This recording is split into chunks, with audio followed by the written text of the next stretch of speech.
morning, everyone. Happy May Day. This is Rosette Soil and Seed, and we are out earlier than normal because it is not raining today for once. So we are getting things done. We have working on the garden beds. We got tree limbs we got to pick up. We got limbs we got to cut.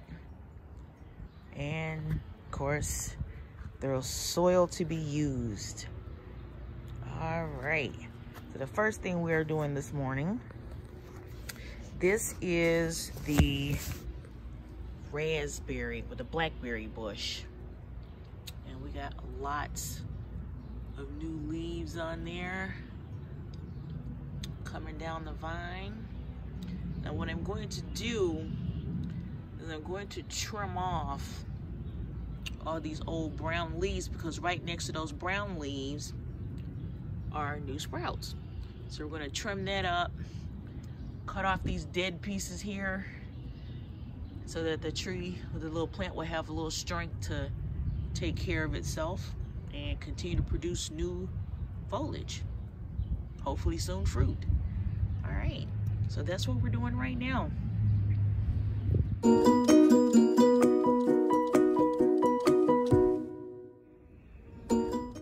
Okay, so we got the blackberry bush all trimmed up.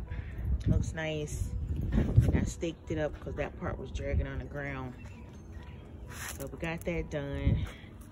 Now these are Carolina raspberry bushes. I know they look a little piddly right now, but this is also how the blackberry bush looked when I first planted it. And now look at it. So these two guys here, here's the other one. They will get up. They got to catch up. They got to get going to the soil. The soil is kind of thick and clay, but they're doing really well. And I also got some new leaves coming in on it. And this one has some tiny new leaves. Not big enough to show them yet. And I trimmed up the other blackberry bush on the other side of the porch also. So then I pulled out the garden weasel and the two garden hoses that I have, because I need to get this section of my yard broken up. This is where my wildflowers go and my mint. And I also have to pull up these guys here. These are actually hibiscus tree saplings from that right there. It drops seeds all the time. And I have tons of these little saplings all along here. So I gotta get all that cleaned up so I can get my wildflowers in, so that I can have bumblebees, butterflies, praying mantises,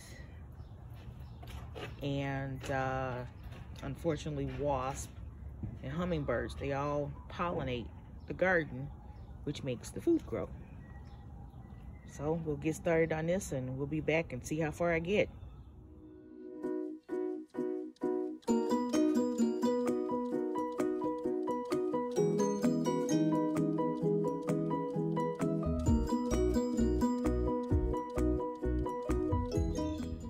Good afternoon. This is day 2. Well, technically day 3 because I didn't record anything yesterday of what's happening with the garden and the baby food forest.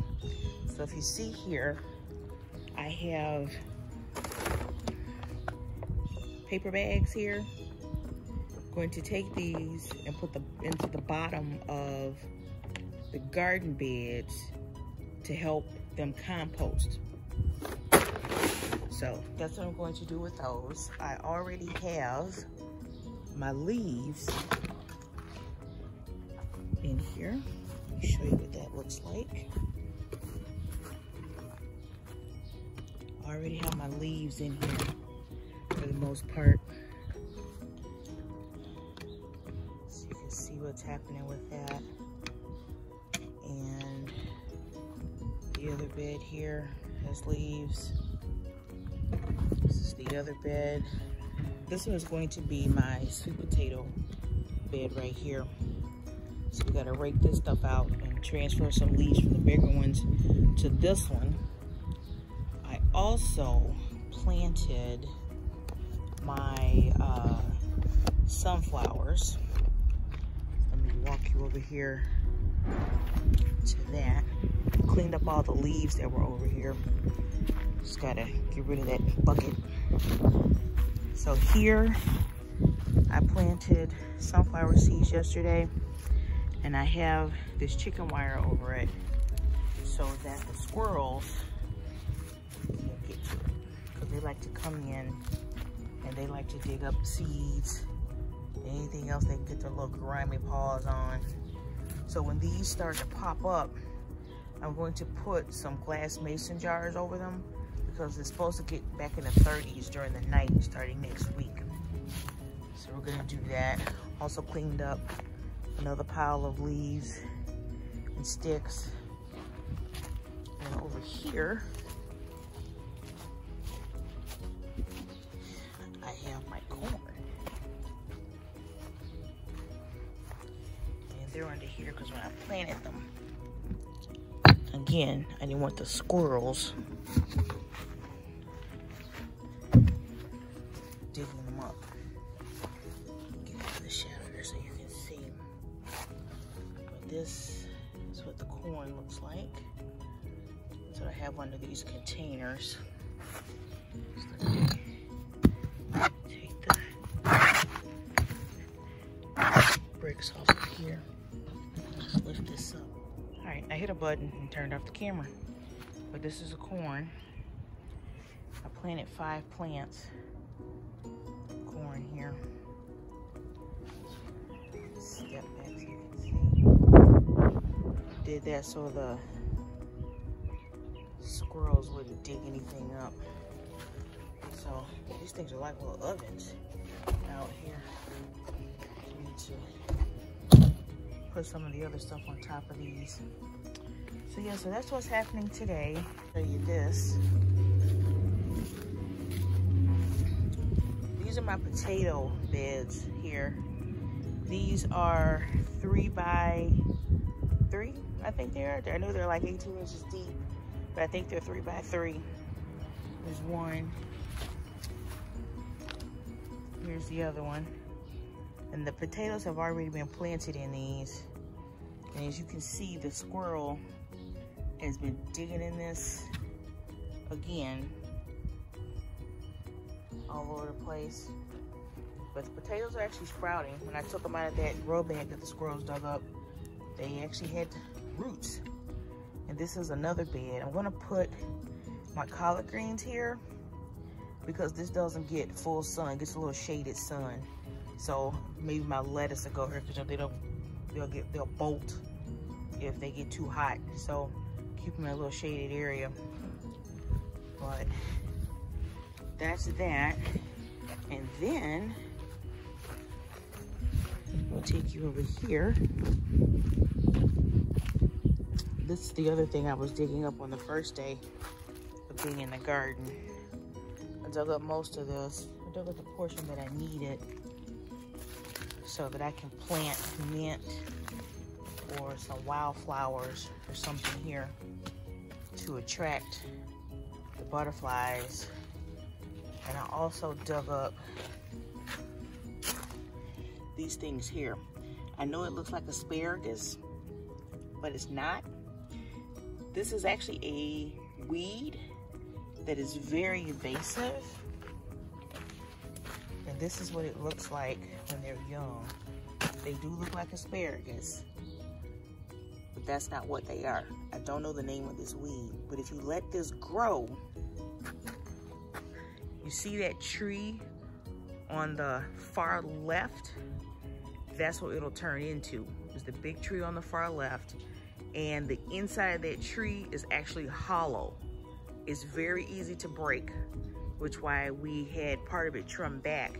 I would like for my neighbor to completely cut it down, because when you trim it, there's just, the inside is like really soft and hollow. I don't even know how to describe it, but it's just, there's no substance to that tree. and it smells weird when you cut it. So yeah.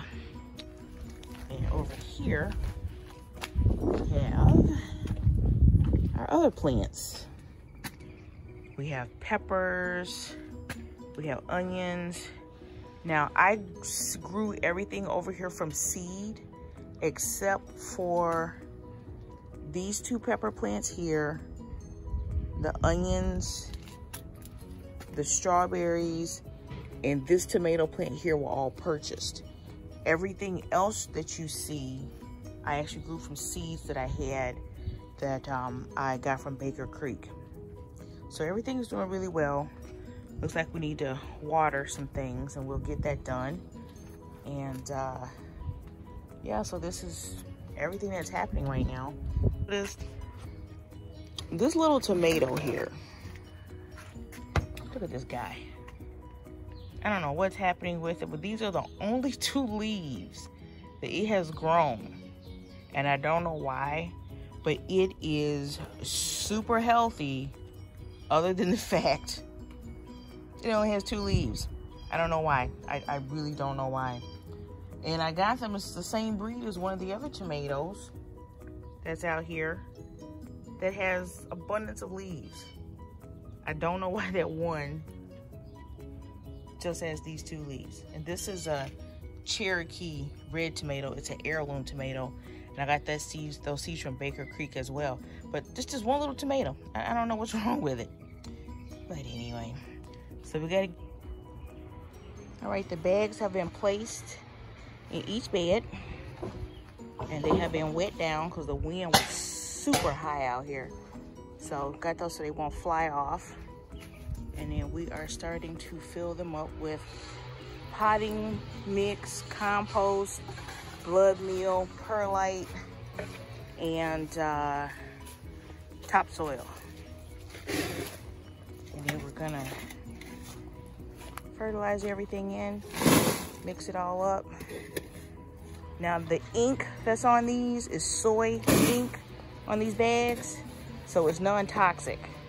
So I use these from my Whole Foods bag and 2 other grocery stores that I go to that use paper bag and soy ink. So that's why we're using those. Also have a couple of tree branches in here that were cut up and broken up so that this will decompose.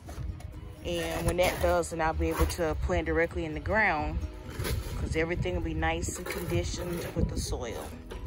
You don't have to do this if you're a beginner gardener. I've been gardening for over 40 years. So I'm always doing something different and new. So I just want to make sure that my beds are healthy so that things can grow to optimal size.